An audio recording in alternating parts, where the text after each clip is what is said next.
Welcome to this short video on how to play the tune Chariots of Fire. This tune was written by Greek composer Vangelis for a 1981 film called Chariots of Fire, and the film was all about the Olympics. I think it was of 1928, but don't quote me on that. It was about an old Olympics anyway. And there's a very famous scene in the film where the runners are shown in slow motion, so people often mimic this in a sort of comedic way, but it's a great little tune. And in this video I'm going to show you how to play the full tune. There is another video which you may have missed which shows an easy version, kind of a play along version, but obviously it's not the full tune. This version is. So let's have a look at the sheet. Top of the page, you've got Chariots of Fire, the title. It says wait for long intro. I've actually slowed the track down a bit so it's easier to play. So although I've said it's a 40-second intro, it's more like 46 seconds from my version because it's a bit slower. Now it says acoustic guitar, but you could play out an electric guitar. It says tab, T-A-B, that's obviously short for tablature. You can see a thick line, thin line and 2 dots, that's a repeat code. We're going to repeat from there second time through. 4/4 is the time signature, so that's 4 beats in the bar. And the first actual thing you see in the first bar is kind of a squiggly line, which is actually a crotchet or 1 beat rest. So on beat 2 you play the first fret of the B string, and then you have this very distinctive kind of staggered bit of timing. It's 3 notes played where 2 normally go, and we call that a triplet. And if you look in the music, there are literally loads and loads and loads of those. It's a very distinctive part of this tune. So I use my first finger first fret, third finger third fret, and I move my third finger up to the 5th fret. Move it back for the 3rd fret and then lift for the open. And then the next bit doesn't go as far, it only goes as far as the 3rd fret of the E. I mean, obviously if you want to, when you play that run, you could use your first finger, I suppose, on the 3rd fret and then lift for the open. Or bring your finger back, whatever you prefer to do. So not so far, and then the same as the first time. And then in the second line there, same idea of the timing, got that triplet, comes down to the 1st fret of the B. Same again. Use your, I think, do it all in downstrokes, the plectrum is probably easier.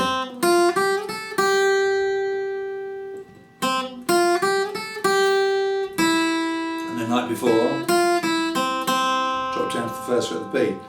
This is a little bit trickier because you've got to come down 1 string.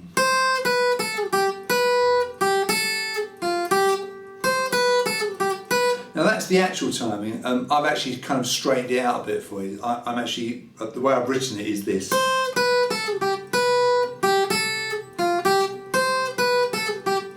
And he does play that sometimes, so I think that's fine to do it that way every time. So what have you got here? You're at the end of the 3rd line. It's the 8th fret, use your little finger. 7th fret, use your 3rd finger. 5th fret, use your 1st finger. Then bring your 1st finger down to the 3rd fret. Then I would use my little finger on the 7th fret. 1st and 3rd fingers on frets 3 and 5. 1st and 3rd fingers on frets 1 and 3. Now here you've got a whole mix-up of note types. You've got the triplet there. Then you've got dodgy, crotchet, quaver. A couple of times there.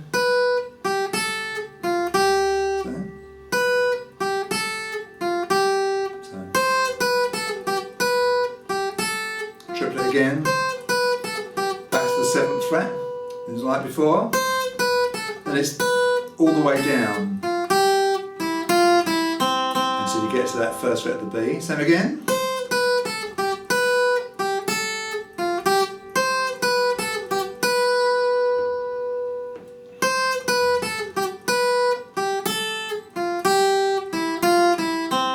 Now like I say, sometimes he goes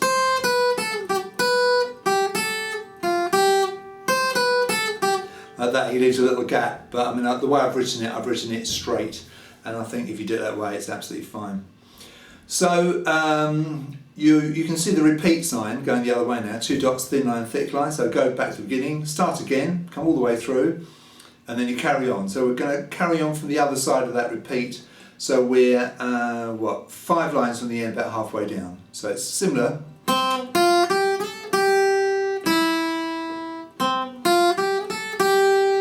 of vibrato there.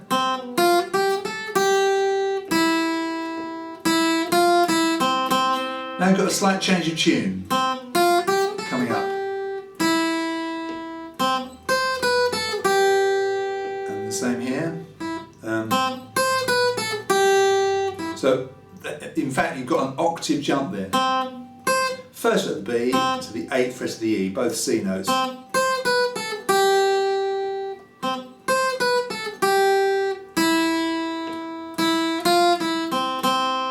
And then the end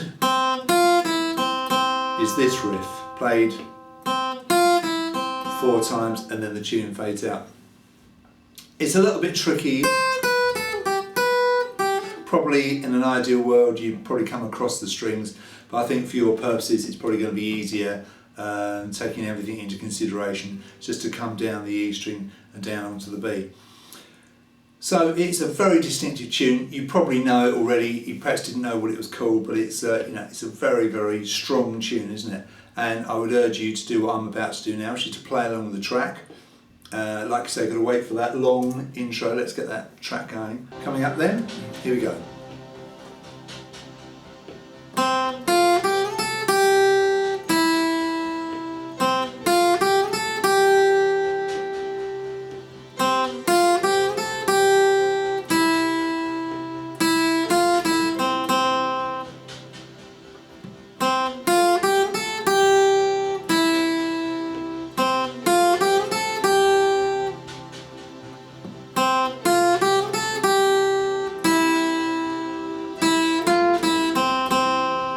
Next bit.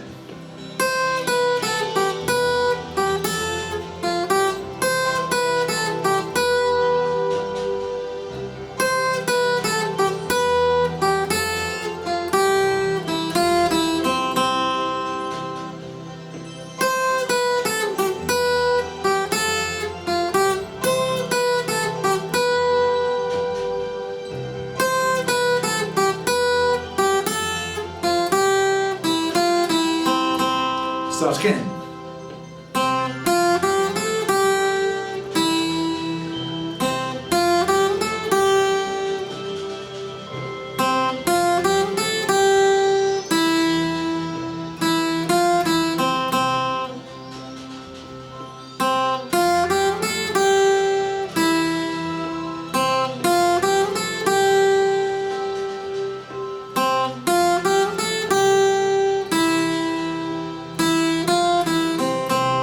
And the other bit now, the B part, if you like.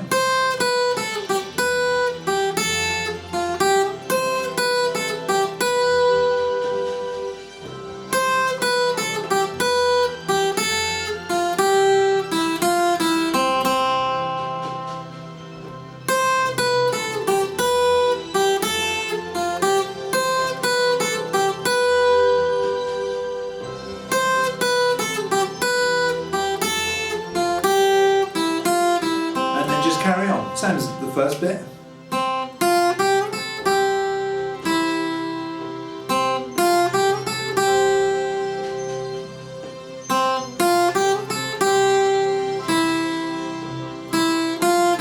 Got that change of tune coming up here.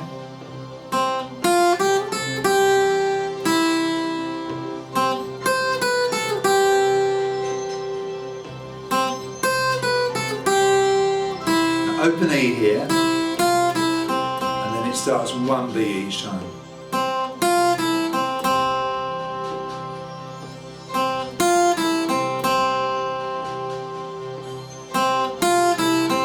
And another one coming here.